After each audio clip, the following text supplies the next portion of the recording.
Hi students, வணக்கம். இப்போ என்ன பார்க்க போகிறோம்? 7-6 பயிற்சி 6.1ல் 10ஆம் கணக்கு பார்க்கணும். என்ன கொடுத்துருக்காங்க? ஒரு மாணவன் ஓ என்ற புள்ளியில் தரையில் நின்று கொண்டு, இந்த இடத்துல இந்த பையன் நிற்கிறான். பி என்ற புள்ளியில், இந்த இருக்கு பிங்கிற புள்ளியில் உள்ள பட்டத்தை ஓபி = 25 மீட்டர், எப்படி ஓபி = 25 மீட்டர் என்றவாறு காண்கிறான். ஃபர்ஸ்ட் இந்த இடத்துல இருந்து பட்டம் இங்க இருக்கு. அப்ப பாக்குறேன், இது ரெண்டுக்கும் அவன் கண்ணுக்கும் அந்த பட்டத்துக்கு இடையில இருக்க டிஸ்டன்ஸ் 25 மீட்டர்.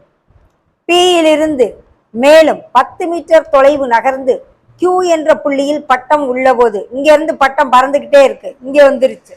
இது ரெண்டுக்கு இடையில இருக்க டிஸ்டன்ஸ் 10ன்னு கொடுத்துருக்காங்க. PQ = 10 மீட்டர்னு கொடுத்துருக்காங்க. ஸோ மொத்தம் இப்போ OQ = OP + PQ, that is equal to 25 + 10 35 வச்சுக்கிடுவோம் metre எல்லாமே. ஓகே, அடுத்து என்ன சொல்லணும்? தரையிலிருந்து பட்டத்தின் உயரம் QN, பட்டம் இங்கே தானே பறந்துகிட்டு இருக்கு. அப்ப இங்க பறக்கிற அந்த பட்டத்தை அவன் பார்த்துக்கிட்டே இருக்கான். அப்ப இந்த தரையிலிருந்து பட்டம் எவ்வளவு உயரத்துல பறக்குதுன்னு கேட்குறாங்க. என்ன கேட்குறாங்க? QN = என்னன்னு கேட்குறாங்க. அதான் QN = ஹைட்டு, பட்டத்தின் உயரம். தரையிலிருந்து பட்டத்தின் உயரம், அதுதான் கண்டுபிடிக்க போறோம். ஓகே, முதல்ல அவன் இங்க இருக்கானா, இங்க இருந்து பாக்குறான் அப்படின்னு சொன்னா இந்த இடத்த நான் தீட்டான்னு நினைச்சுக்கிறேன். ஓகே, முதல்ல இந்த முக்கோணத்தை எடுப்போம். எந்த முக்கோணம்? முக்கோணம் OPM. இதுல எதிர்பக்கம் இருக்கு, கர்ணம் இருக்கு. ஸோ எதிர்பக்கம் பை கர்ணம்னா சைன் நம்ம கண்டுபிடிக்கலாம். சைன் தீட்டா = எதிர்பக்கம் பை கர்ணம். ஓகே, எதிர்பக்கம் என்ன? 5, கர்ணம் என்ன? 25. கேன்சல் பண்ணா 1/5.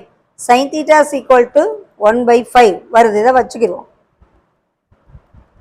இதை நம்பர் 1ன்னு மார்க் பண்ணிக்கிறோம்.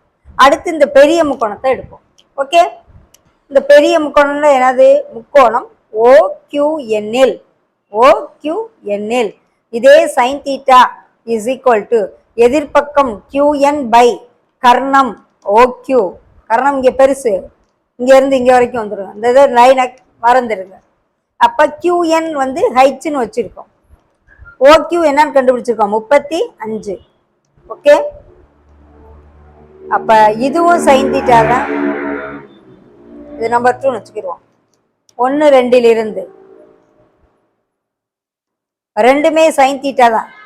So H/35 = 1/5.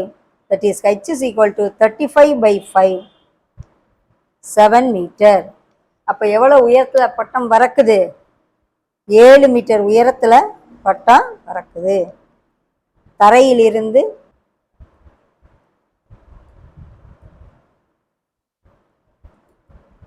பட்டத்தின் உயரம்